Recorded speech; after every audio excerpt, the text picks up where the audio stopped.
Good afternoon. Thank you for joining the webinar. My name is Sean Rogers, and I'm with the Council of State Governments Justice Center.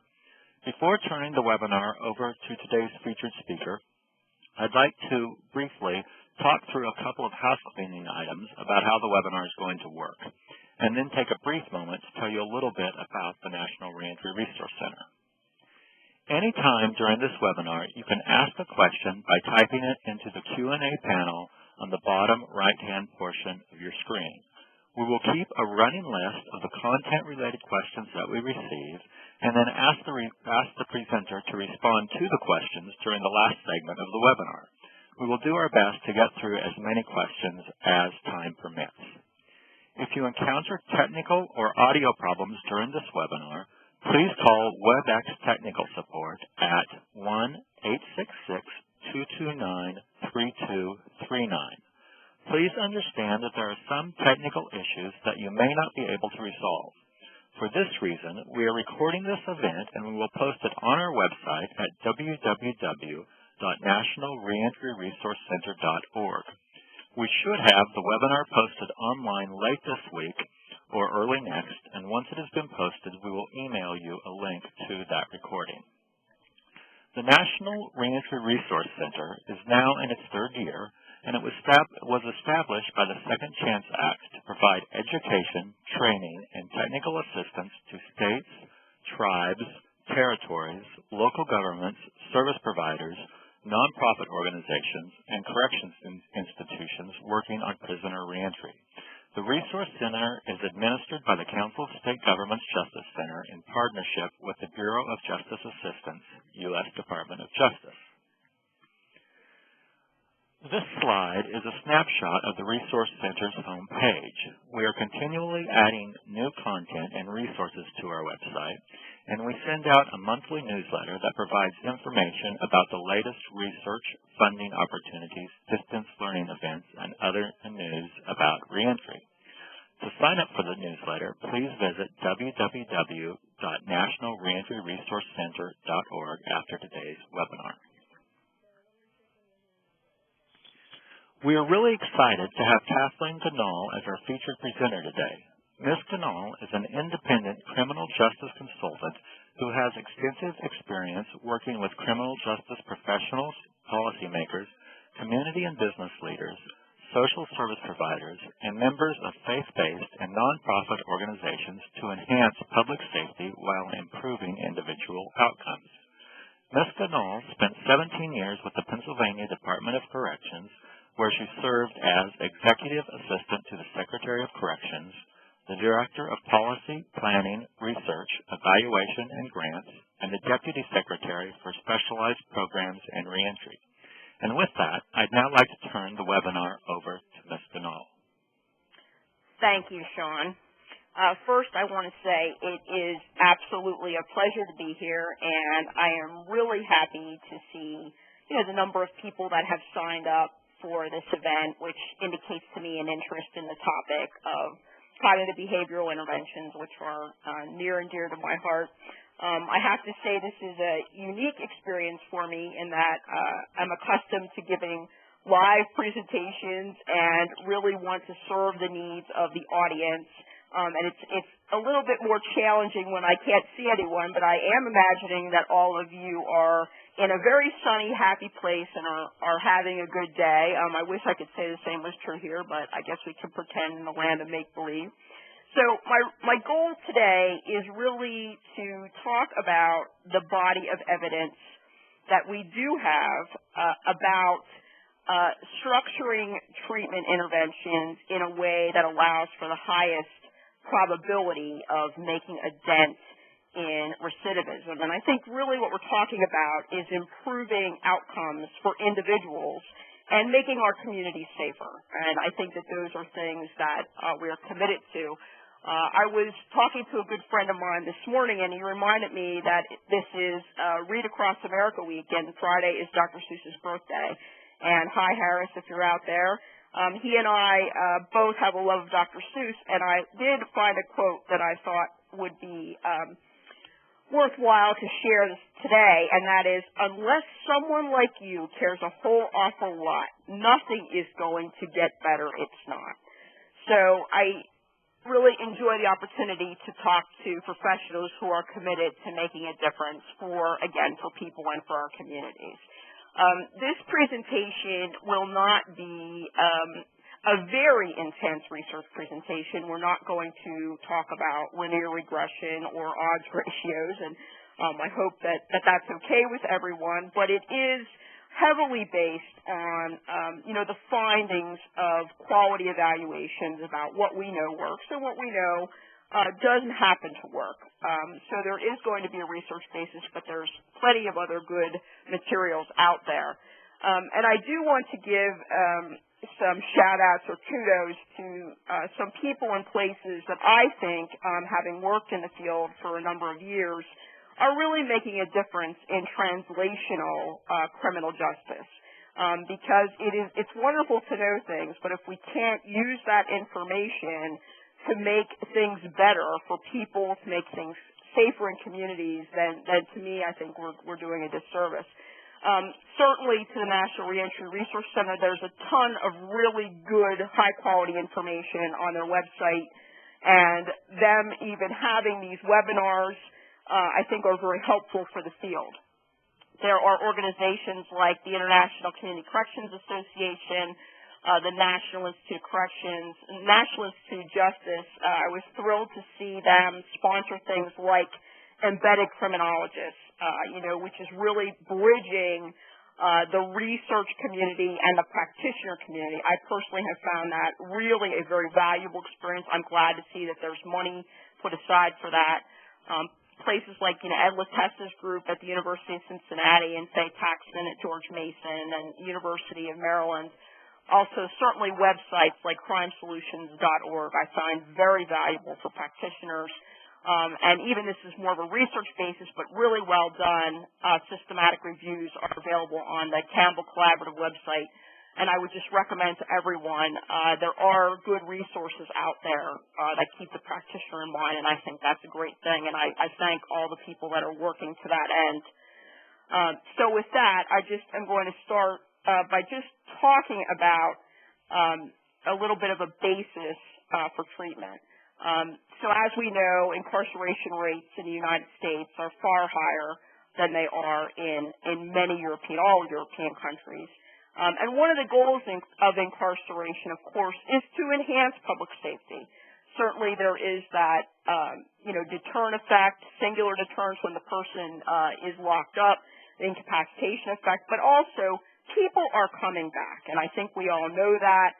95% of the offenders that are incarcerated in the nation's prisons and jails will return to communities at some point, and many of them are going to return to our communities within a very short amount of time, and that's true even for some offenders who are sentenced to prison.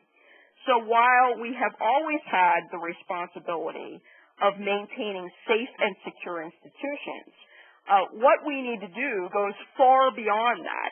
We are correction. We are expected to correct behavior. And recidivism rates, as we all know, and unfortunately this is the case, they do remain high for prisons and jails, with about 2/3 of state offenders released being rearrested within 3 years. As we know from the Pew report that came out last year, recidivism rates across the nation, unfortunately, have not changed an awful lot in 30 or so years. We also know that a large portion of crime, particularly serious crime, is committed by a relatively small number of offenders. So I think we need to keep that in mind. The first rule that I really like to keep in mind in everything that I was able to do in the Pennsylvania Department of Corrections and elsewhere is do no harm. In medicine, that's sort of the fundamental principle. We don't want the incarceration experience to make offenders more likely to commit crime than when they began serving their sentence. Research findings indicate that there's either a null or slightly criminogenic or crime-producing effect for incarceration. So that being the case, I think all of us are interested in getting beyond, do no harm. We don't want people to be worse, but we'd really like them to be better. We would like people to be less likely to victimize other people in the community. So can that be done? I mean, in the early 1970s, a gentleman named Mortensen was highly quoted as saying nothing works, and we know now that really is not the case. Things can work, and the real question is what works for whom and under what circumstances. And we're going to talk today about the findings, because how you do things really does matter. There's lots of good information out there. One site that I like a lot is the Washington State Institute for Public Policy website. Some very good publications about what works in recidivism reduction, as well as things that don't work. And also there are some nice cost savings analyses. I think they're well done analyses that are available. So here are some things that can positively impact outcomes. These are for people who are already criminally involved. Prison-based education and vocational training programs, correctional industries programs. Again, replacing antisocial associates with positive mentors. We are seeing more and more of that. Faith-based community nonprofits are stepping up to provide mentors, positive role models for offenders returning from prison that can make a big difference. Also, assisting offenders in finding and retaining employment post-release, other things being equal. It's a good thing for offenders to be positively engaged. We would like offenders to be employed. They're less likely to recidivate. So let's talk a little bit specifically about incarceration experiences, because that's the primary focus of this presentation. Well-crafted and implemented, and those are two key points. Well-crafted and implemented interventions targeted to those most likely to reoffend, and we'll talk about who they are, can reduce reoffending rates, and they can save money. These are smart investments. This is not about being soft on crime. It's being smart on crime and having effective and efficient solutions to criminal justice problems. Again, this is a recent study last year, an updated study from the Washington Institute of Public Policy about returns on investment. And here is the major thing we're talking about today, which is cognitive behavioral treatment, which can save per participant an estimated $10,524. Drug treatment in prison can and does work when it's constructed well, and particularly when it's followed by aftercare, though there is an effect for just drug treatment in prison alone. That impact was measured by the Washington State Institute of Public Policy at $10,456.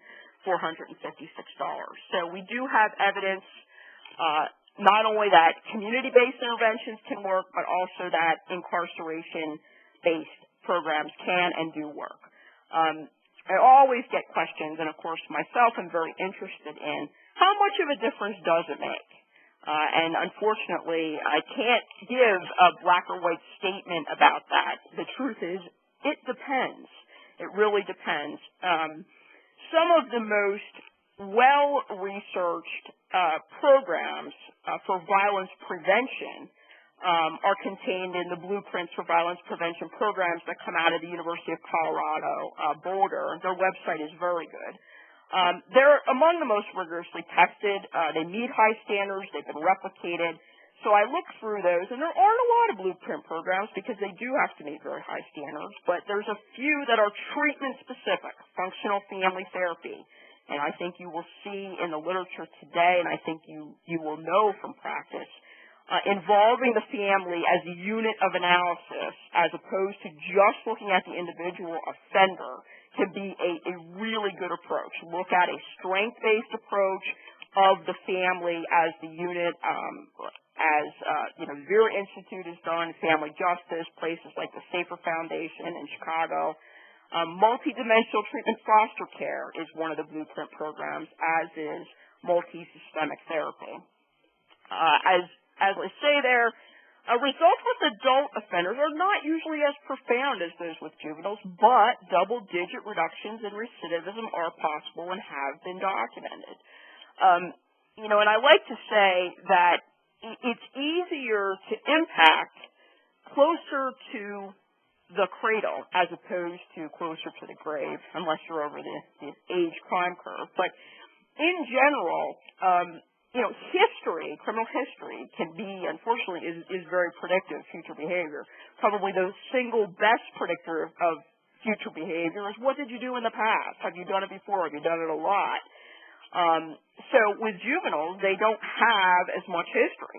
Sometimes I know you have seen this and I have seen this where we end up with offenders in our incarceration setting who have, 10, 15 years of criminal history, multiple arrests starting at a young age.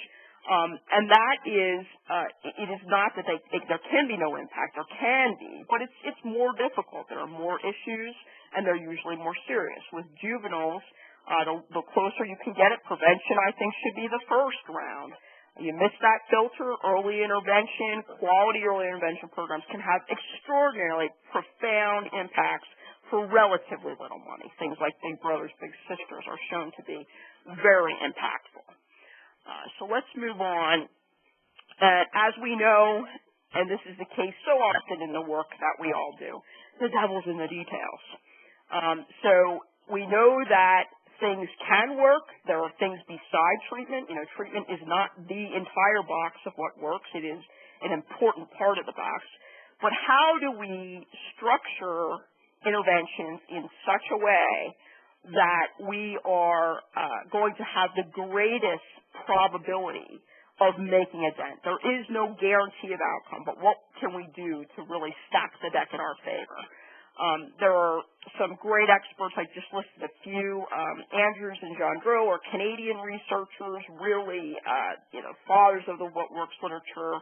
Bonta also, Lipsy, Latessa here in the University of Cincinnati, and others. Their work really does tell us an awful lot about who we should target, what we should target, and how do you actually do it, which is, where the rubber meets the road.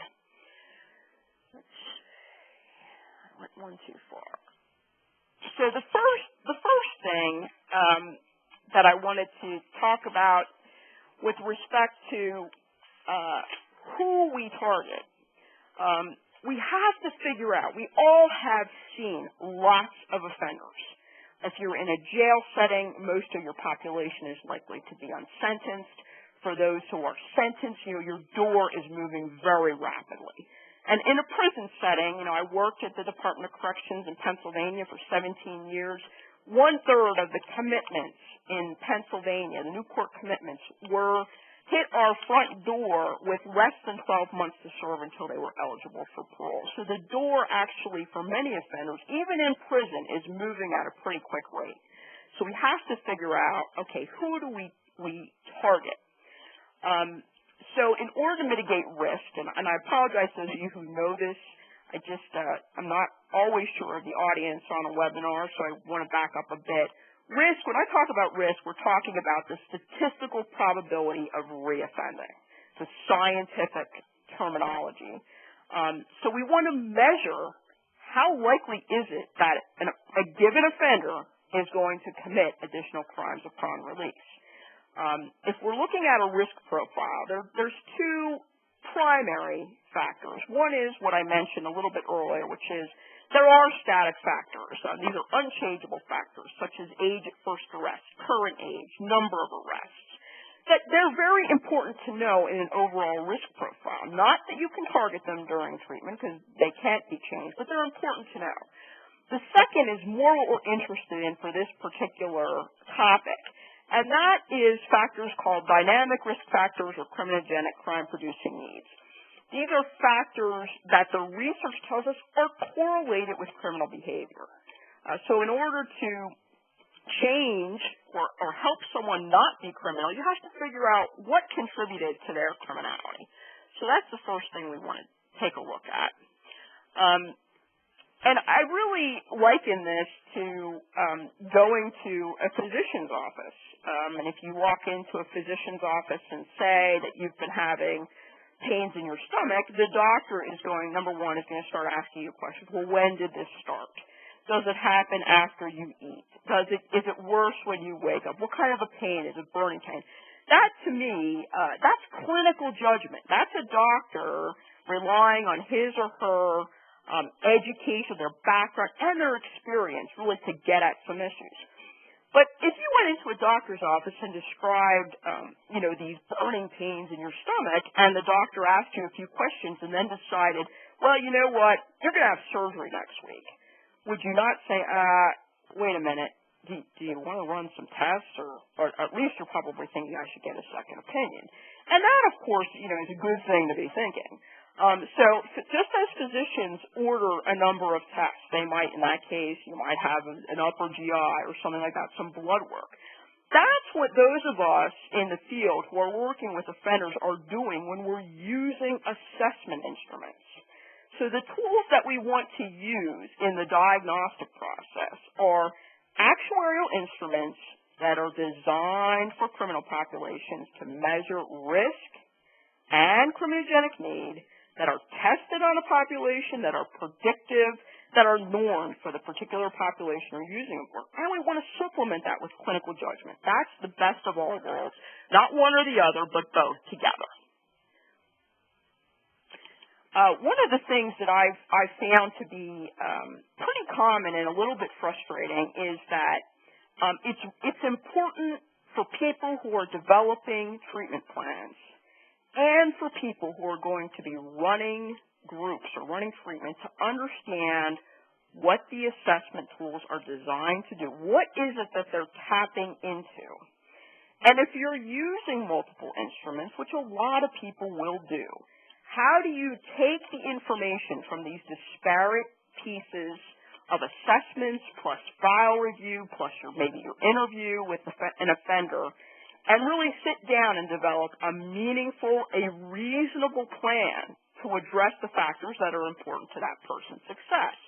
It isn't completely an easy thing to do. It's not always as straightforward as it appears, but I have seen jurisdictions sort of get on the bandwagon of assessments, and sometimes there's a belief that more is better, which is not necessarily true, and people really not understanding what it is that's being tapped into. What does that information mean, and how are you going to use it? So I think that's really important. And that's why I say here, a Covey quote, Stephen Covey, begin with the end in mind. So really think through, what is it that you are going to do with information? What in your jurisdiction is it reasonable to expect? In some jurisdictions, it is not reasonable to expect you to run multiple treatment programs in various domains. Sometimes, you're going to only be able to do one thing. Well, then do that one thing really well instead of doing several of them and not doing them as well as you could. I've had, the unfortunate experience of seeing places, private providers, and systems who have these beautiful-looking assessment reports. They're in color, they have these beautiful graphs, and you pick it out and say, well, what does this mean, and what do you do with this information? And sometimes the response that you get is, well, it's in the inmate's file. Well, that's really not doing anyone any good, and you've now committed a large amount of staff time and money to come up with information that nobody really understands what it means or has taken the time to learn it, and clearly it's not being applied, in the prison or jail setting and in a treatment setting. So I don't think any of us want that. The next couple slides, I think, unfortunately, they're a little dense, and I apologize for that, but having been in a system which I think does a very good job in assessment, I learned an awful lot, and I would really like to try to communicate the lessons that I've learned onto you and hope that it'll be helpful. So, what should you think about? If you're in a position where you're thinking about using assessment instruments, or maybe you're using some now and maybe you're not quite happy with them, there's just a couple of things. I'll go through these rather quickly and not read them all to you. But, think about, if you're looking at existing instruments, does the instrument have a track record? Is it in use with the offender population that you're serving? In this case, we'd be talking about adult offenders. Or is it just used for juveniles? Is the instrument proprietary? If it is, then you need to think about what are the charges going to be to your jurisdiction to use that particular instrument. Can you afford that? Is it in your budget? Next, and maybe most importantly for me, is do you need all the information? What are you going to do with the information that you're collecting? If you're not going to use the information, don't invest in a very expensive or extensive tool. What's involved in the administration of this particular instrument? Does it involve a face-to-face interview with the offender, for example? Or maybe it can be taken on a bank of computers. The inmates can sit down and take it. If the latter is the case, then I would be thinking about what do you do if a person has, limited English proficiency or is unable to read? Are there accommodations for those offenders who can't take the test? Because I think that's really important. A few more. If you have offenders either at a computer or, frankly, even doing the face-to-face interview, what are you going to do with the information? How will you collect it? Is it going to be captured in a data system? And if so, is that already in place? What capability do you have to analyze that data and use that information? And if not, are you going to invest? And what would that cost? Another important variable is, since we want to tap into some factors that can change, are you going to want to re-administer any or all of the instruments? And then you have to think about at what intervals. And what's involved in re-administration. Again, do you need to have people doing face-to-face interviews? Can you have offenders sit down at computers? If so, will you be able to have those resources? The next question I always think about is training. When you're using a tool that requires a face-to-face interview, you really have to pay attention to issues like inter-rater reliability. Are two people looking at the same offender coming away with the same profile? That's something you're going to have to pay attention to. That involves pretty extensive staff training and monitoring, sometimes retraining. Do you need some sort of certification to use the tool? And if so, what's involved in that certification? What's involved in getting the training? And then from a research perspective, if this is a tool that has not been used in your population, you're going to need to make sure that it is predictive, and you're going to need to establish cutoff levels. And you have to think through, can you do that yourself with research capacity in-house? Would that involve going to an outside researcher? If so, does it require funding to do that? So those are just questions that I've learned over time to really think about before you select a tool. Think through some of these questions. There are many instruments available today. I've picked out just a couple that are measuring risk and need for adult offenders, the LSIR, Wisconsin Risk Need, Compass. There's several instruments, good instruments, that were developed by experts specifically for a particular jurisdiction. And that's certainly an option. You can have get some grant money or look to experts to come and develop a tool. Another option that you might think about, and this is something that we eventually did at the Pennsylvania Department of Corrections, was to use a risk tool that contained mainly static factors that are highly predictive, things like age at first arrest, number of arrests, and that would allow you a quick and accurate way to sort offenders into groupings, low, medium, and high. If you chose to do it that way, you could take the medium and high-risk offenders, as was established in the risk tool, the quick risk tool, and administer additional instruments to them to tap into those areas that are going to be important to target. Tools can also help you identify protective factors. I think that, for a long time, we have traditionally focused on what the issue areas are, whether they be substance abuse or anger management or someone who's prone to domestic violence. And those are important areas to know, but the flip is also important to know. It's more of a strength-based approach. And really what that means is, what does this person have going for them? And the tools can also help you to tell that. For example, if if a person has a very supportive family or has a job to go to upon their release from prison or from jail, or maybe there's some sort of pro-social mentor in this person's life, a connection to a community organization like a YMCA or to a church.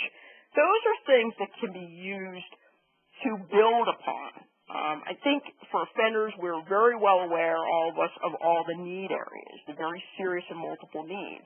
But there's also, usually, we're going to find something that's a strength for the offender, strength for an offender's family, and those are important to know, too. So if, for example, you're using the LSIR, and on the need scales, you're seeing numbers that indicate, a person has a strong family background, or maybe isn't a substance abuser. Those are things that are important to keep in mind also in the management of that offender. I've just listed a couple of tools, and certainly there are many more depending on what you want to tap into: the self-appraisal questionnaire, hostile interpretations questionnaire, criminal sentiment scale. These are tools in the Pennsylvania DOC. We were using the hostile interpretations questionnaire and the criminal sentiment scale as part of our assessment of needs. I think that all of us know, and I'm sure there are lots of people out there who know better than I do, offenders often really have negative or hostile interpretations of common social situations. And my classic example is, if we're standing in line at McDonald's and somebody sort of cuts in line in front of you, do you tap them on the shoulder and say, "Excuse me, but the back of the line is there," and sort of point to the back?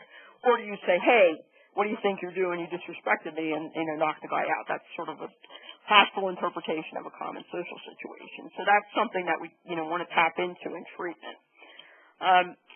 There's lots of good tools in the public domain. For example, I like Texas Christian University's website.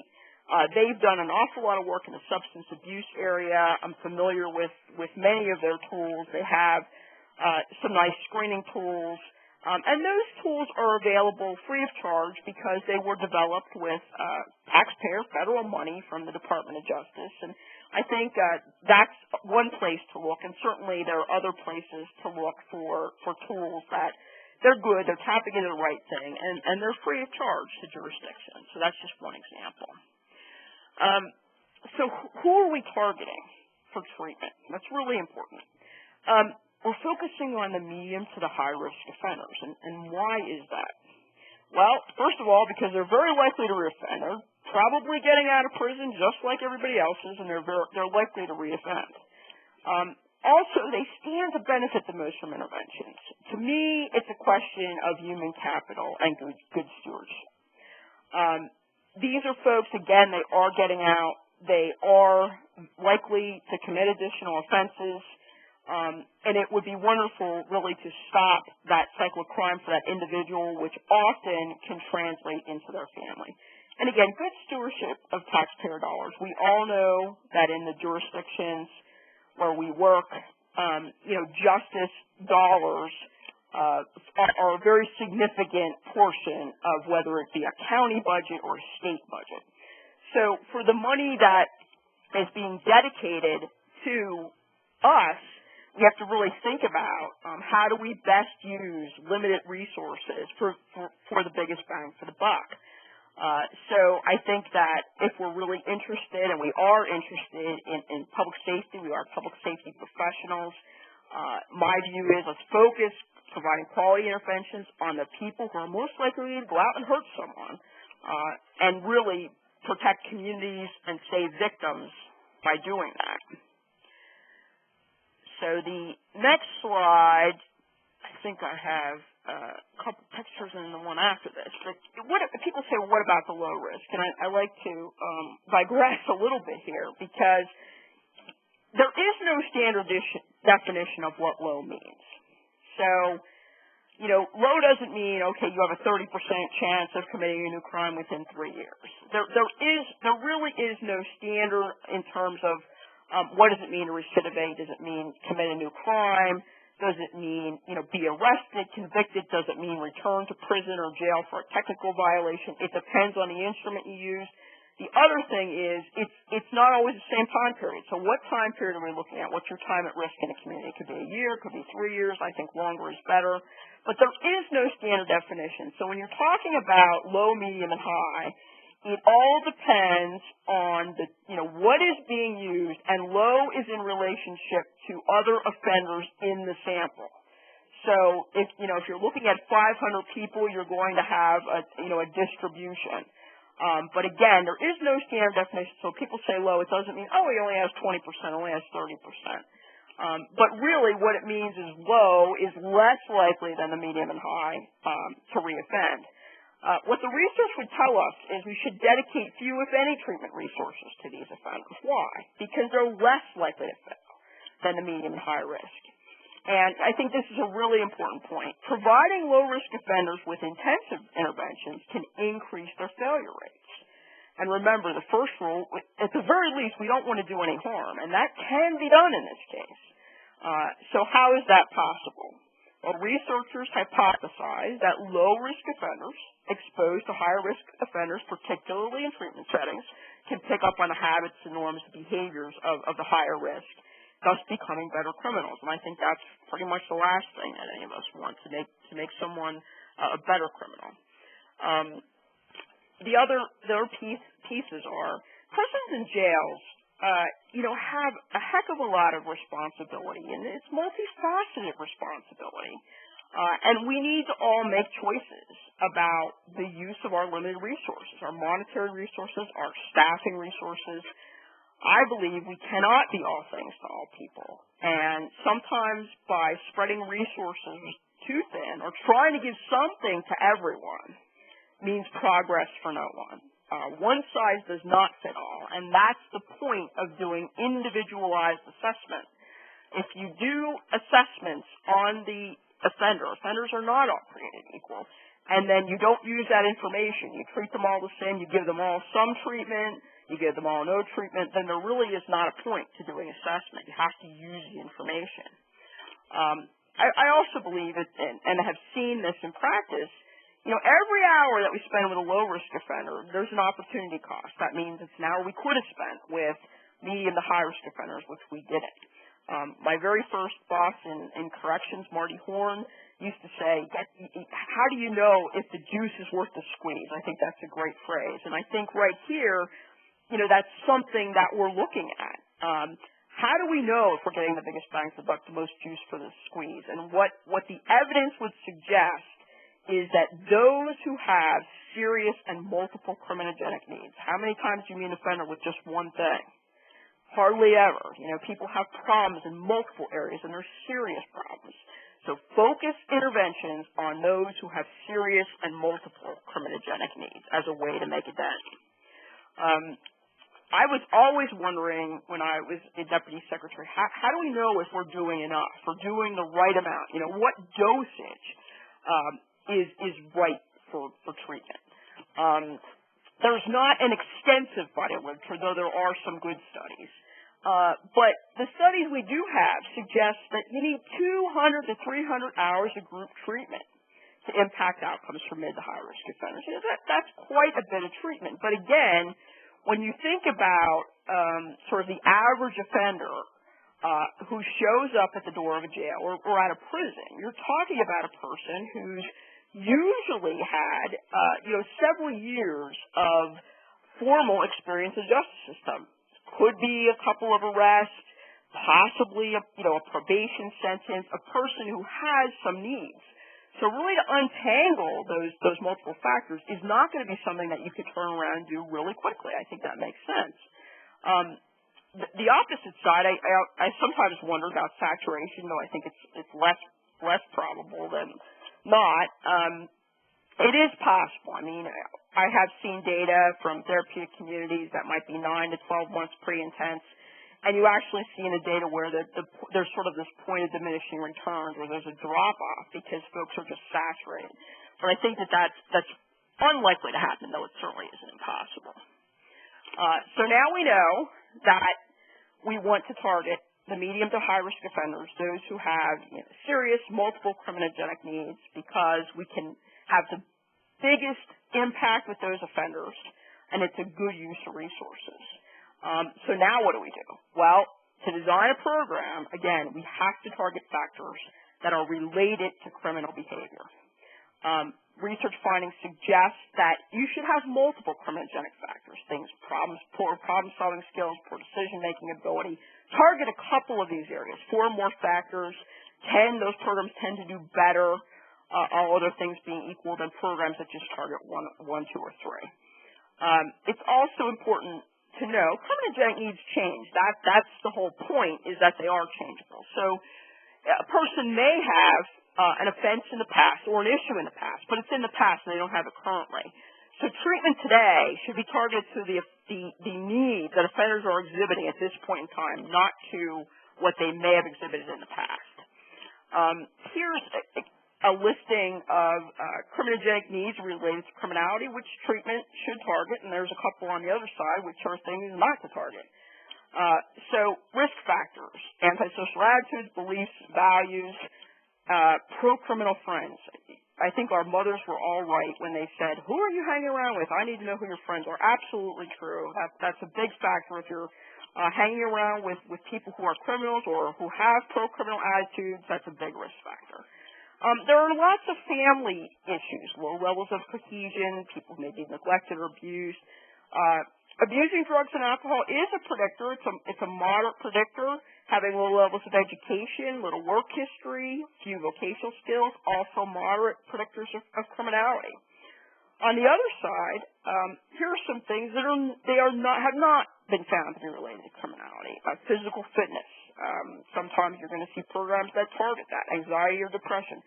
Self-esteem, though it can be an issue for female offenders, but in general, programs that target self-esteem are not on target. Medical conditions, creative abilities. So when you see programs that are targeting non-criminogenic factors, you should probably raise an eyebrow. Good programs really need to be based on sound theoretical models, and sound models include social learning and cognitive behavioral approaches. And one thing that I have experienced more in the last couple of years is people knowing the right words to say, but not necessarily knowing what they mean. So if I was reviewing a treatment provider and I'd say, well, what's your theoretical underpinnings or your model? They would say cognitive behavioral. Because I think, that's the lingo. But if you scratch a little bit beneath the surface, sometimes folks don't really know exactly what does that mean. So let's just review quickly. I'm sure many of you already know this. Behavior is learned. I mean, really, that's one of the fundamental things about these theoretical approaches. You can learn behavior. Social learning theory says, we're learning by watching other people. So we're always observing, and we all know that offenders in incarceration settings, particularly, they're watching us. They're looking at what we do. My view is every interaction with an offender is an opportunity to teach something. If you show up at work on time and you are fair to people, offenders see that. They're seeing that behavior. Whether you're in a treatment setting or not in a treatment setting, anyone who has contact with an offender has the opportunity to model behavior. So modeling behavior is important. The use of rewards and punishers is important. I mean, who among us does not like to be acknowledged for a job well done? And anyone, I think, raising children, sometimes, you need to use an appropriate punisher. Our system, by design, is punitive. So it's kind of difficult to remember, but rewards should outweigh punishers by a margin of 4 to 1. You can use a variety of rewards for an offender. I mean, really, acknowledging an offender in front of his peers, hey, you did really well with this, sometimes a certificate, sometimes an extra phone call. They don't have to be big monetary rewards all the time, but really, recognizing even small improvements, small efforts, I think can be important. There's certainly a very large body now in the deterrence literature that talks about, how do you apply punishers? Well, first you have to mean it. You let people know these are the expectations. If you don't meet the expectations, there's going to be a consequence, and then you have to enforce it. So it should be after each and every infraction, and it should be quickly after each and every infraction. Punishers should be swift and certain. They don't have to be harsh to work. Again, we need to be cognizant of these theories. What we're really trying to get at with a cognitive behavioral program is thought precedes action.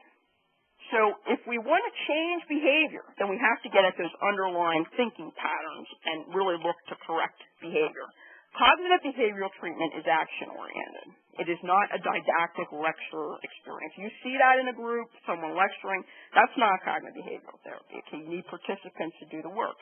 And I have to say, it's not always pleasant, to really have to slow down and think about what you're doing and why you're doing it. I had experience after having my second child, and I had gained a lot of weight during my pregnancy. I decided to go to Weight Watchers, and I remember the first night I was sitting in a group, and the group leader was saying, you need to think, are you an emotional eater? Why are you getting that cake? And I'm sitting there thinking, well, I just want that piece of chocolate cake. I don't want to think about why I want it. Am I stressed? So it's not always a pleasant experience to really slow yourself down, to do thinking checks and think, what am I thinking? How am I thinking? And why am I reacting in the way I'm reacting? But that's what cognitive behavioral therapy is. I put a couple ineffective models up here. Again, any program that targets a non-criminogenic need is really just out of the gate not going to work. So there's a couple examples here, Scared Straight, pure drug education. Drug programs need to be cognitive behavioral programs. Talk therapy, bibliotherapy, military model boot camps. Again, physical fitness is not a criminogenic need. So we want to avoid any program that's targeting non-criminogenic factors. After, working on the research and evaluation side and transitioning to more of a practitioner side, which I have to say was one of the most difficult but rewarding experiences I've ever had professionally, I've come away with just a few suggestions, and that's all, they really are suggestions about thinking through how to offer programs that are cognitive behavioral. In working with offenders in prison settings, I found that for the medium to high risk offenders, they do have multiple criminogenic needs, and they're pretty serious. I think they really need to go to sort of what I would call a Psych 101 before Psych 301. And what I mean is there should be an intro course, and that's what I'm calling the core program. An intro course that talks about cognitive skill-building concepts, cognitive restructuring. You're thinking about what you think and how you think.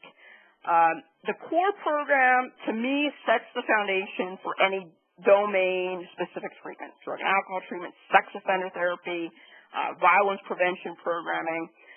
So I would say this program would be one that your medium to high risk offenders would take. There's lots of well-designed core cognitive behavioral programs. I listed a few here, Thinking for Change, which is available from the National Institute of Corrections, Reasoning and Rehabilitation, Moral Recognition Therapy, Choices, Changes, and Challenges. There are a couple things I would say about choosing a core program. One thing is brand name really is not important. What you want to make sure is it is truly a cognitive behavioral intervention, has skill-building exercises, it's looking at role-playing, graduated practice, it's targeting the right things. Cost is another factor. Some programs are in the public domain and are free, some aren't.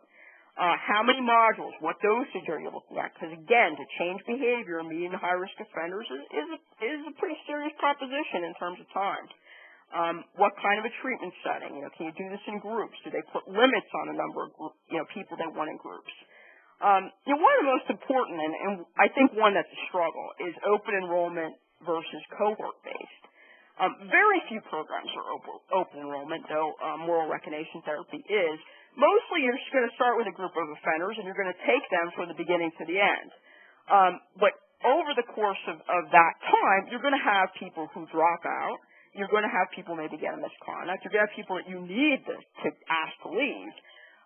So sometimes you may start with a group of 15, and you might end up with a group of 10. So for very busy people and people who are trying to do the best for all the offenders they have, it would be nice to do open enrollment. But, the way that I look at it, if you just sort of walked into the middle of third grade, not having had the beginning, would you really know what's going on? Because these are sequential in many cases, and skills build on one another from session to session. I do think that in some cases you can allow open enrollment in a program up to a certain point, like maybe a third or fourth session, you're keeping it open. After that point, you close the course. It's sort of like a college course where you have drop and add. After a certain point, when it's closed, it's closed. So, but that is a consideration that I would think about anyway. And then what kind of staffing resources do you need and, training requirements? So if you offer a core course, what other things might you do? Of course, I would be looking at what do your risk and need scores tell you in the aggregate? What's the most prominent needs for the offender population you're serving? Think about sentence length distribution. You can't be all things to all people, particularly with the time you have with offenders. So if you're in a jail jurisdiction, you obviously have offenders for a pretty short time. And again, even in prison jurisdictions, there's lots of offenders who are really not there all that long. And you have to think, what is the best I can do for folks while I have them? Pennsylvania is a indeterminate sentencing state with a parole board. And so you have to think, what are the requirements? Are there requirements for parole if you are in an indeterminate sentencing state with a parole board? Think about what offenders can get in the community. If you're local community jails or across the state, if you're a prison system. You don't often see programs like Thinking for a Change or Choices, Changes, Challenges in the community unless a criminal justice agency is paying for them. So to me, offer that core inside, and then you can continue treatment in the community. But, of course, there are limits to that. Many programs in the community have waiting lists. Are they prioritizing released offenders? Think about staffing resources. Many jurisdictions elect to offer AOD treatment because it's a major need in most populations. Again, what I would say is make sure that it's cognitive behaviorally based, not pure education, which has been shown not to be effective. The next pieces I want to talk about are sort of idea that I was mashing around for some time after overseeing treatment and education in the Pennsylvania Department of Corrections. Consider offering treatment in residential units or living communities. Living communities build on a therapeutic community model of offering treatment. The community lives together. They serve as a whole to remind the members why they're there, work on your individual goals. In my mind, this may be a more efficient approach for a lot of reasons. One is, the traditional, what I call the outpatient model, where inmates come from around the prison, around the jail to a certain place, maybe twice a week, and then go back to their block. And maybe they're doing other things. They might be in education, maybe for a half day, or maybe they're working. I've seen, some turf battles among prison staff. And also, I think it pulls the offender. What's more important? Am I focused on my treatment, my work? What is it? I also think that you really can learn a lot by watching offenders in a living community, because you want to see how they're practicing the skills that you're trying to help them to gain in a treatment setting. I think it's easier to do that when you have a living situation as opposed to when we're out in the block or they're all over in different blocks. At least in Pennsylvania, we often had offenders who were on multiple treatment waiting lists for programs, and maybe they were in one program, they're waiting for another. My view is, put them in a block. The treatment that they would receive would be treatment that they assess for individually. The way they would progress would be based on attainment of their individual goals, and graduation would mean that they were now finished treatment. Maybe they'd go into an aftercare unit, and they could do other things at that point, participate in work, life skills, reentry. But you wouldn't have this whole issue of, you're done some things and not others. So that's just one idea about a treatment setting. In terms of groups in action, what you want to see is a well-structured session which relies on the participants doing the work. I mean, one way to structure groups is to use the quarter rule. The first quarter should be review the last session, the homework from the last session. Facilitator will introduce a new skill. You want to see the participants practicing. The work is on them. They should be doing role play. And in increasingly difficult situations, should be applying skills. The facilitator needs to be looking for antisocial statements, and we all know this. Okay, I didn't hurt anyone. I just took what I needed. I had no choice. He confronted me, and I had to deal with the whole issue of I was disrespected, which, again, I think that we hear that a lot when talking to offenders, or I was framed, it's everybody's out to get me. So the facilitator needs to be paying attention to that. Facilitators should be challenging those statements, should be saying, what are the alternatives to responding in the way that you did? What are the possible consequences to responding, to doing what you did? Did you think through? Are you thinking through the consequences? Responsivity factors, things like, is a person Spanish speaking only? Do they have a limited reading ability? Are they really ready to be in treatment? You can use things very well, like motivational interviewing if they're not ready for treatment. What about IQ? These are things that should be taken into account when setting up a group, but they're very hard to do in practice because we all have limited staff and, limited ability to do that, but to the extent possible, you need to pay attention to those responsivity issues. I have seen groups that are supposed to be cognitive behavioral talking about, my laundry, my clothes are dirty, and I didn't get my commissary this week, and telephone. Treatment settings are not the place to be dealing with issues like that. They have to be dealt with, but not there. My view is, if you're going to use an outpatient model, run groups 2 or 3 times a week, but with days in between, because you need the offenders to do their homework, practice the skills, and sort of process the information. Some other considerations for running programs in prison. Think about who you have facilitating your groups. A degree in a helping profession is good. Personal characteristics. They have to believe people can change. They need how to set boundaries. Give staff, just like you're giving offenders, high-quality training. Not necessarily on the curriculum, though they certainly need to understand the curriculum. But how do you run a COG group? Most people that I've met, most treatment professionals, they want to do well. They don't want offenders coming back. They want to make a difference. That's why they're doing what they're doing. They're not exactly sure what a COG group should look like in practice. What specific activities, what actions do they need? So they should be mentored. They should be coached. How do you ask appropriate questions? How do you appropriately challenge antisocial statements? How do you role play? What should a role play look like? You get experts to help in that area.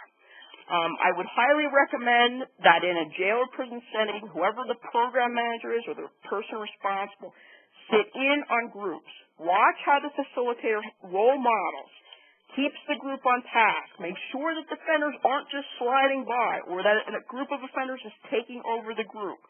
Use this as an opportunity to reward staff doing great work. Fidelity to implementation is really important, and staff in the trenches, slugging it out every day, that is hard work. It's hard work to do this day in and day out. They should be acknowledged. They should be given opportunities for additional training. If someone is doing something really well, use it as an opportunity for best practice sharing. Someone really knows how to facilitate a role play, get them to teach other people in the jail who are doing treatment. Leadership is critical as it is in so many things. There are some tools out there, like the Corrections Program Assessment Inventory, which is the first version, a Canadian tool, and the Corrections Program Checklist, which is a tool that Edward Tesson and his colleagues developed, that are really process evaluation tools gone mad, is how do I say it. They're great for evaluation, but you know what? They're also great on the other end, which is, how do you know how to set up a group? These tools have standards that have been distilled from meta-analyses and other research on what good programs have in common.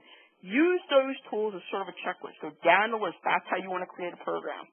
My view in having tried to fix programs is it's a lot easier. Get a program started off right. Do your due diligence at the beginning. Have a good theoretical model. Have good fidelity implementation. It's always better to do that, try to fix it later. Look to improve your program constantly. Get input from the people running the groups, input from the offenders, input from graduates. ask outside experts to come in and review. Look for third-party funding implementation is really, really hard work. It's challenging. So make sure that you recognize that, give staff opportunity that they need to be acknowledged. Always try to fight complacency. And finally, the reason all of us do this is because, we want people to have good outcomes. We want to make our community safer, our neighborhoods safer. So I think that the goal is to best prepare offenders who we have in our custody to go out and have a law-abiding and productive life. So a few things we learned from the parole violator study in Pennsylvania. We found that for offenders who were successful in the community, they seem to do better with things like budgeting and financial management, interpersonal and communication skills. And also they had more realistic expectations. I was reading a piece by Mark Lipsey this morning, and it said that sometimes offenders who fail are the super optimists. But what they are is unrealistic. When I talk to some offenders and I say, well, what's your plan? They would say people, places, and things. I said, well, what does that mean to you? How do you avoid this? And they said, I'm not going to have any trouble. It's going to be easy to get together with my family. I'm not going to have any problems getting a job. And I sort of scratch my head and say, gee, I want you to be realistic. I don't want you to be pessimistic, but I want you to be realistic. This is not an easy thing to do, but to the extent that the people have figured out their individual triggers and can talk about this and are prepared in a real way to deal with those factors, the better off we're all going to be. And finally, this is our last slide. Think about ways in treatment groups and in general prison and jail living to help offenders address these expectations, and to think about all criminogenic needs, including, the poor problem-solving, decision-making skills, substance abuse, faulty and irrational thinking, plus things like education and vocational training, aspects of reentry, and think about the best ways to prepare offenders to go out. Treatment is really important. If you're going to do it well, but remember that there are other things that matter too. So, thank you very much. I've included my contact information, and really, I really want to be of service to those of you doing this work. I have great respect for what you do. If I can answer questions that we can't get to today, please don't hesitate to contact me. Thanks. Great, Kathy. This is Sean. Thank you for that fantastic presentation. I'd like to say to the attendees, it appeared that a lot of you were having audio troubles midway through the presentation. We recorded the presentation, and it will be available for you all to replay and watch and share with others late this week or early next week. And I will send each of you a link to the recording once we've posted it online. With that said, I think we are going to turn to the question and answer session. Again, if you have a question, please type it into the Q&A field in the lower right-hand corner of the screen, and we'll get through as many as we can during our remaining 25 minutes or so. And thank you for those of you that have already submitted questions. All right, Kathy, you ready? I hope. All right. All right. The first question that came in said, we have been using the standard universal model of cognitive programming in our facility. We'd really like to make it more experiential. Any suggestions, tips, or resources for this? I'm not sure I know, what did you say, standard universal? They said standard universal model of cognitive programming. Okay. I'm not... Like to make it more experiential is what they say. Well, I mean, in terms of the experiential, I'm a big fan of tabletop exercises and role plays. And we had, when I was with the Department of Corrections, we actually sought input from offenders in real-life situations, that they experienced. For example, we had an offender who returned to North Philadelphia, whose drug dealer was on the corner of M and 31st Street. So we would build a role play around that with a person, walking down the street being the offender and someone playing a drug dealer, and actually having them act it out. how would you react? So I really think you have a lot of fodder there, with offenders for real-life scenarios. But I would, wherever possible, you want them to be role-playing. You want them to be doing graduated practice. So use their real-life examples as ways to build that into the program. Okay, great. Next question. Any evidence that the Thinking for a Change model can lower recidivism? Yes. There is. I mean, actually, I believe that there's some new and updated information on NIC's website. There was one study done a number of years ago. I believe that there's been a second study done. But, yes, there is evidence. Again, brand name doesn't really matter, but I happen to like Thinking for Change, and the other models are good as well. But Thinking for Change is one that is not proprietary. You can get that one free. But yes, absolutely, there is evidence, and I'm glad you actually asked this question, Sean, because there's a great study by Mark Lipsey, Nana Landenberger, and Sandra Wilson, which is on the Campbell Collaborative website. It's called The Effects of Cognitive Behavioral Programs for Criminal Offenders, and one of the specific programs they name in that study is Thinking for Change. But this is a very, very good review. It basically found that solid cognitive behavioral programs, when implemented well, can reduce recidivism between 25 and 30%, sometimes even more. And in order to make those programs the very best, include an anger control component and interpersonal problem-solving components. So I'm glad you asked that, but there is evidence. Great. All right, next question. What are some examples of appropriate use of rewards /punishers in an institutional setting where there are security measures involved? And then kind of a follow-up to that, have states been effective in use of contingency management in correctional settings? Well, I mean, with respect to, the first question, it really depends on, the rewards that you choose to use. You don't always have to use, monetary rewards or privileges. Doesn't have to be that. I have found, truthfully, that offenders like certificates. Certificates of achievement can be recognition for offenders. Also, if you, stand up and say, in a group meeting, if you're in sort of a therapeutic community setting, and acknowledge someone. Sometimes offenders have never been acknowledged for doing something positive, and something as simple as social praise can be effective. And again, there are going to be security requirements for things like extra phone calls and things like that. But I think, again, you have to consider the individual offender, but they can be very motivating. They can be important, and you would have to follow the rules of, the person would have to be on the inmate's phone list and things like that. But yeah, I definitely think that it can be used. And punishers, again, if you have a major misconduct in a prison setting, you may receive disciplinary custody time. There's nothing that I'm suggesting to interfere with that process. But there's other ways that you could punish people for not participating in groups as opposed to just automatically kicking them out. Right. Okie doke. Next question.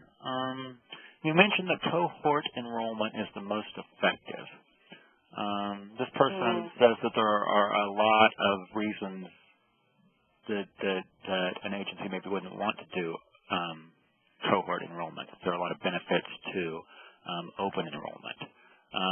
Is there evidence that cohort enrollment is the most effective? No. And that isn't, if I said that's not what I meant to say. I think what you're going to see, though, is most programs are cohort-based. And what I mean is that, if they have 26 modules or 30 modules, whatever it is, one builds on the other, so they're sequential. It's kind of like, taking Psych 101 before taking Psych 302. So the first couple sessions are, introductory, and you're building on skills. So it becomes almost impossible, if you're halfway through, 13 modules, and you start bringing new folks into, that setting, they're kind of lost because they didn't have the beginning. So I think from a practitioner standpoint, I have struggled with this. I've seen lots of people struggle with it. Open entry would be wonderful because when you have it's just a lot more efficient. But the truth of the matter is, I think it becomes very difficult in many circumstances to do true open enrollment. What I sort of came to was a bit of a hybrid, still heavier on the cohort side, was I personally recommended allowing open enrollment in the first couple sessions. So if you were running Thinking for a Change, and you started with 13 on day one, and then, in the third session you added 3 more people, right. I personally was okay with that. But then at a certain point it closed. Like I mentioned, the drop ad period sort of thing. Because to me, I sort of put myself in that shoes and said, what if I walked in the middle of this program? Would I really understand what was happening, what was going on? So, I mean, open entry is beautiful. It's just that from the practice of really wanting them to get it, I think it's hard to do. Okay, that makes sense. All right, moving on. Are you familiar with any cognitive-based therapy interventions that have demonstrated impact on behavior while inmates are incarcerated? And in particular, talking about violence reduction, like inmate-on-inmate violence, that sort of thing. I think that's a really great question. And I can't cite studies off the top of my head, but I can tell you that there are studies that look at misconduct and behavior in prison, and yes, they can indeed be impactful even in the prison environment. My view is in prison or jail settings, we want to keep offenders gainfully occupied. Whether that be in structured treatment, education programs, work programs, we want to keep them gainfully occupied. And to the extent that you do that, sort of idle hands or the devil's workshop, I think to the extent that you can do that, I think you are going to see improvements, in things like misconduct, like grievances, trouble on a block. I can't cite the specific studies. I've seen them, and I know, from my own experience, I definitely think that it can definitely make a positive impact in an institutional environment. That would make sense. All right. A risk-need responsivity question. One listener says that they use the LSIR to assess risk and need, and that they're currently using the JESNESS assessment to assess appropriate responsivity. I hope I'm pronouncing that right. It's JESNESS. They want to know if there are other assessment tools available to identify responsivity issues. Well, I'm not familiar with that specific tool, the JESNESS, but I can say, there's a number of things that probably happen if it's a prison system during classification. For example, if you are doing any mental health testing at the beginning, that's a responsivity issue. So if you see someone has a low IQ, or if you're doing it like TABE testing, in education, there's a lot of jurisdictions that do that. And that comes out with a reading score. Okay, so if you find a person who has, a grade level, third grade reading level, you don't want to put them into a program where extensive journaling will be required. Obviously, if you're Spanish speaking only or have limited English proficiency, that's something you would know, not necessarily with, you wouldn't have to do assessment to do that necessarily. If there's any evidence, in the file or during any sort of the classification process that this person has a learning disability, if a person has dyslexia or an auditory learning disability, those are all responsivity issues. Also, one we don't talk about a lot, but is important is what, it's really called therapeutic alliance, which is the extent to which, the particular offender can relate to the person running the group. I'm not exactly sure how to measure that, but, that's important, sort of that clicking with that person in the group in an appropriate way. That person relate. That's a responsivity factor. So I think responsivity is the most difficult of the 3 principles, risk, need, and responsivity. To get at in an incarceration setting, I think you do get at it just through the classification process. we didn't use any really specific tools for responsivity, but, they're important, but it's really hard to implement with 100% fidelity on that one. Right. All right, we've got a Thinking for a Change question. Listener says that they conduct a 5-week, 15-hour Thinking for a Change group, and they realize that that's much, much shorter than is intended, right, for Thinking for a Change. Do you think it can still be effective? No. No?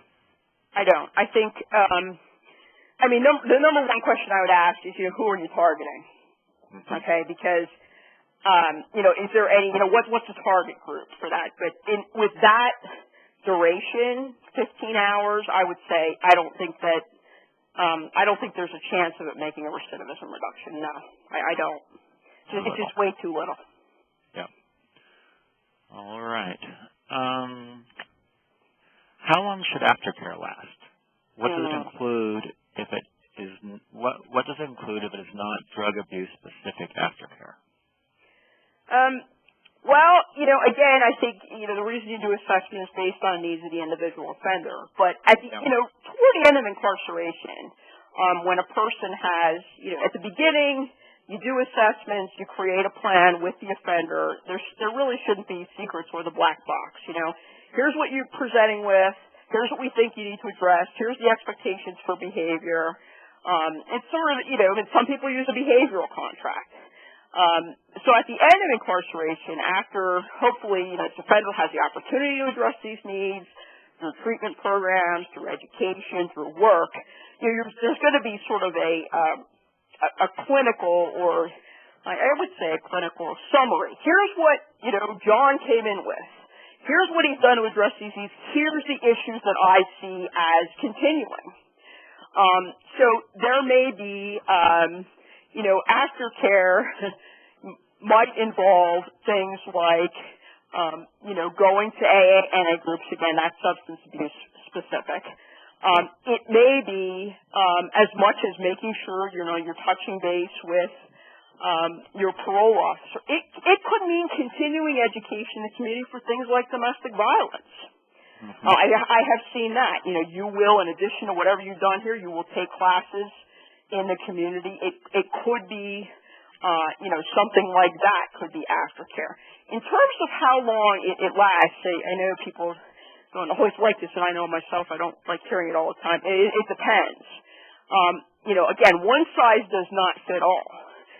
My view is the most critical period for any offender is the first days and weeks when they're released. That's really the highest at-risk period. If you look at Joan Piercilia's research, it's something like, they're 4 times more likely to reoffend in month 1 than month 15. And the longer you're out without reoffending, or the longer you're out doing well, the better off you are. So I'm a big believer in front-loading aftercare. So, you want to make sure when offenders come out, you hook them with pro-social things. If they don't have a job, keep them busy to the extent that you can. Hook them with a mentor, an AA sponsor. So I would say, the aftercare services should be heaviest right away. And as that offender, kind of gets acclimated to the community, if they're doing well, you can start dropping off. To me, if an offender has made it for a year, and they're doing well, they don't have violations, they're reporting their parole officer, if they have a parole officer, to me that may be the time to cut them loose from aftercare. But it's important to front load. I think all the data suggests the critical at-risk period, the first days of weeks, I would definitely front load. All right, great. Could you talk a little bit about considerations for implementing CBT, cognitive-based therapy, for special populations? For instance, adolescents or women or mentally ill? Yeah, that's a really good question as well. And I do want to mention, general cognitive behavioral therapy, and again, if you read Lipsy's analysis, as it has been applied to offenders, has been shown to be effective and more effective than pure behavioral or other approaches. That's true with adolescents, it's true, juveniles, it's true with women. So I think these concepts apply to offenders. That being said, particularly for female offenders, there are gender-responsive issues, and they need to be paid attention to. So the couple that come to mind readily that I think are really important, trauma. is a really, really pronounced issue for female offenders. You know, vast majority, 75, 85% of female offenders have been the victims of abuse, physical, verbal, sexual in many cases. So you're going to want to look at a trauma component. I know there's a program called Seeking Safety, which is specifically addressing that particular issue. Also, I think for women, being the primary caretaker of children is often the case for female offenders. Most female offenders do have children. Many of them were the custodial parent and will assume being the custodial parent. So I think you want to look at, you know, the family and thinking about that aspect for women particularly. And the third area is mental illness, as reported, is much higher for a female population in prison than it is for men. So I do think there are programs out there. You know, there are people like, you know, Barbara Bloom, Barbara Owens, and Stephanie Covington, and there's a body of literature on gender responsive treatment. It's, you know, there's CBT based. It's out there. I think that was a really good question. CBT concepts can apply with adaptation to lots of offenders. Okay, great. I have a couple of questions about staff. In particular, the first one is, do you have any ideas, tips about how to increase staff motivation around the concept of changing offender behavior? Mm-hmm. And the second one is they're asking about tips for applying cognitive behavioral therapy principles in non-program settings, and they mean officer interactions with inmates. You know, I didn't plant that question, but I feel like I did. I think people are really on to things that I personally think are important. I think one of the most untapped resources for changing behavior is officers, corrections officers. I mean, correctional officers spend more time with offenders than virtually any other classification. In therapeutic communities, in general, you know, the officers are part of the team. They're trained in the concepts. I have seen officers be exceptional role models, administer punishments very well, call attention to things, be supporters. So I think that that's an untapped area that really could be tapped. In the Pennsylvania Department of Corrections, as an example, there's a curriculum that we developed called the Reinforcing Positive Inmate Behavior. And the whole goal was to be able to use that curriculum at basic training, really to expose people to the basic research that says, you know, people can change, and there are circumstances under which they're more likely to change for the better. And here are things that you can do. So, you know, that is available, I would think, but that's in use. What is the name of that resource again? It's called Reinforcing Positive Inmate Behavior. Reinforcing Positive Inmate Behavior. And it's a training curriculum. All right. For all staff. So I think that's a way to do it. And really, you know, to the extent possible from a leadership perspective, you know, a prison or jail, you have captives, and that's always viewed negatively, certainly from the offender's perspective, but, you know, it's an opportunity to really make a difference, too. It's an opportunity to really, you know, to role model appropriate behavior.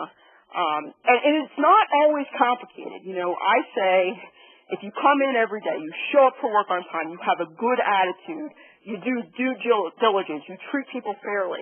If you believe in social learning theory, offenders are watching that. You know, they can pick up on that. So that's an opportunity to teach an offender something. If you can, you know, I would say anytime you hear an antisocial statement, you know, from an offender, ask that person, you know, do you really think that? You know, what are the consequences of having that attitude? You know, you want people to have thinking checks.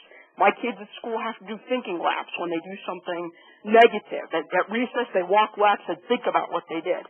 So you want to call that to an offender's attention, whether they're in the block, whether they're in the yard.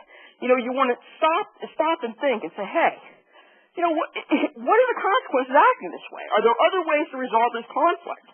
That's the kind of thing I think we need to get all staff to do, even outside treatment settings. Right. Fantastic. I think we have time for just a couple more questions here. One came in specifically about designing CPT programs for jail populations. Mm-hmm. Obviously, they're more transient, considerably shorter lengths of stay than state prisoners. Suggestions? Again, I mean, I really am a believer in the core program idea. I mean, I would say Give them a place to start. You can't be everything to everybody, and especially in jails, where your churn, your door is flipping fast. But I think you want to expose people to a core program like a Thinking for a Change or a Choices, Changes, Challenges, something like that, where I would say, you want to get at how they're thinking and what they're thinking, cognitive restructuring, cognitive skill building. It's uncommon to find those kind of programs in the free community unless justice system is paying for it. So while you have offenders, lay the groundwork. You can always hook them up later if they have substance abuse issues. You're more likely to find that kind of program in a community. In terms of intensivity, to the extent that you can do it, and I realize resources are limited, run the program 3 times a week. You can condense it a little bit. Run it 90-minute sessions Monday, Wednesday, Friday. Because it's really more the intensity, the dosage in terms of hours as opposed to how long you draw it out. You could be running a program 1 day a week for years, literally. I say personally, I think you need to have some time in between the sessions, for the participants to do their homework, to practice skills. But that doesn't have to be a really long time. It doesn't have to be a week. So maybe every other day, concentrate the program if you have to. But I would personally start with a core program. All right. Final question. It's about quality assurance measures.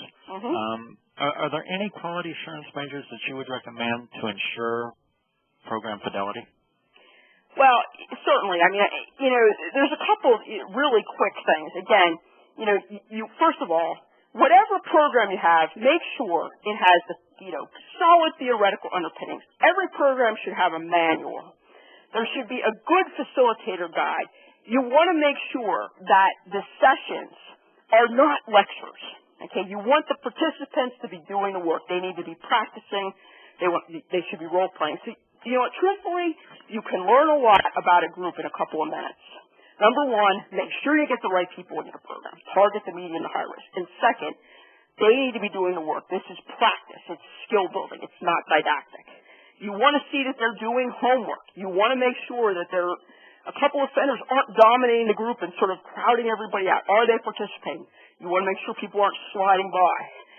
In terms of quality assurance tools, I mentioned 2 in the presentation, the Correctional Program Assessment Inventory and the Corrections Program Checklist. They are both quality assurance tools, evaluation tools.